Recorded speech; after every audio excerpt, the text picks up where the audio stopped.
حضرت صعصع بن ناجیہ رضی اللہ تعالیٰ عنہ حضور کے ایک صحابی ہیں۔ دور جاہلیت میں ایک مالدار آدمی تھے اور وزادار آدمی تھے، ڈیرے دار کہتے ہیں آپ اپنے لفظوں میں۔ ایک مالدار وزادار ایسا شخص جس کے گھر سے لوگوں کو کھانا ملتا، کسی مسافر کو رات گزارنی ہوتی تو اسے چارپائی اور بستر نصیب ہوتا۔ جناب صعصع بن ناجیہ رضی اللہ تعالیٰ عنہ دروازہ رسول پہ آئے کلمہ پڑھنے۔ جب مسلمان ہوئے تو نبی کریم علیہ السلام کی بارگاہ میں عرض کرنے لگے، یا رسول اللہ صلی اللہ علیہ وسلم ایک بات پوچھنی ہے۔ حضور نے فرمایا پوچھو۔ عرض کرنے لگے، یا رسول اللہ دور جاہلیت میں جو ہم نے نیکیاں کی ہیں ان کا بھی اللہ ہمیں اجر عطا کرے گا؟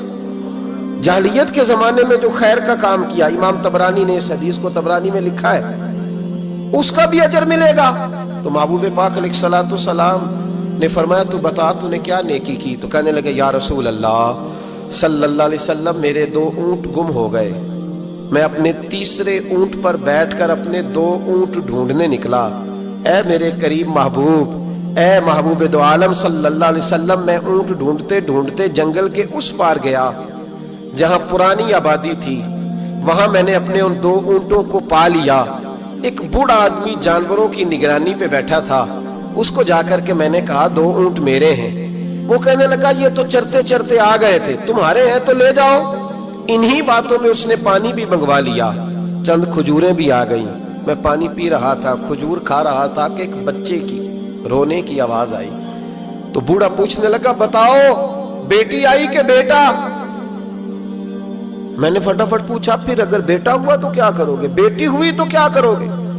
کہنے لگا اگر بیٹا ہوا تو قبیلے کی شان بڑھائے گا، اگر بیٹی ہوئی تو میں ابھی اسے زندہ دفن کرا دوں گا، اس لیے کہ میں اپنی گردن اپنے داماد کے سامنے جھکا نہیں سکتا، میں بیٹی کی پیدائش پر آنے والی مصیبتیں برداشت نہیں کر سکتا، میں ابھی دفن کرا دوں گا۔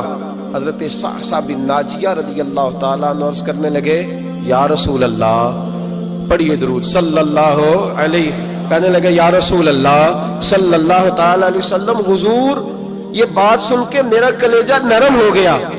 میں نے اسے کہا پھر پتہ کرو بیٹی ہے کہ بیٹا ہے۔ اس نے معلوم کیا تو پتہ چلا بیٹی آئی ہے۔ میں نے کہا واقعی تو دفن کرے گا؟ کہنے لگا ہاں۔ میں نے کہا دفن نہ کر، مجھے دے دے، میں لے جاتا ہوں۔ یا رسول اللہ صلی اللہ علیہ وسلم، وہ مجھے کہنے لگا اگر بچی تمہیں دے دیں گے تو تم کیا کرو گے؟ میں نے کہا تم میرے 2 اونٹ رکھ لو، بچی دے دو۔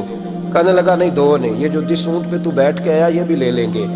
جناب صعصع بن ناجیہ عرض کرنے لگے، اے محبوبہ میرے کریم رسول، میں نے نہ اس کو کہا ایک آدمی میرے ساتھ بھیج، مجھے گھر چھوڑ آئے اور اونٹ میں اسے واپس دے دیتا ہوں۔ یا رسول اللہ صلی اللہ علیہ وسلم، میں نے 3 اونٹ دے کے ایک بچی لی۔ حضور اس بچی کو لا کے میں نے اپنی کنیز کو دیا، نوکرانی کو۔ حضور میں روز جاتا، اسے دودھ پلا رہی ہوتی، حضور وہ اسے کھجور نرم کر کے کھلا رہی ہوتی۔ یا رسول اللہ وہ بچی میری داڑھی کے بالوں سے کھیلتی، وہ میرے سینے سے لگتی۔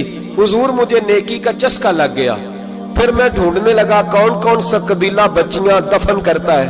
یا رسول اللہ میں ڈھونڈنے لگا، حضور میں 3 اونٹ دے کے ایک بچی لایا کرتا۔ یا رسول اللہ میں نے 360 بچیوں کی جان بچائی ہے، اور حضور میری حویلی میں 360 بچیاں پلتی ہیں۔ اے آمینہ کے لال، بتا میرا مالک مجھے اس کا اجر دے گا؟ کہتے حضور کا تو رنگ ہی بدل گیا، داڑھی پہ آنسو گرنے لگے، اٹھ کے مجھے سینے سے لگایا، میرا ماتھا چوم کے فرمانے لگے یہ تجھے اجر ہی تو ملا ہے، رب نے تجھے دولت ایمان عطا کر دی ہے، یہ اجر ہی تو ملا ہے کہ رب نے تجھے اسلام کی دولت دے دی، یہ اجر ہی تو ملا ہے، یہ ملا ہے اجر۔ اور محبوب فرمانے لگے یہ تیرا دنیا کا اجر ہے، اور تیرے رسول کا وعدہ ہے قیامت کے دن بھی رب کریم تجھے خزانے کھول کے اجر عطا فرمائے۔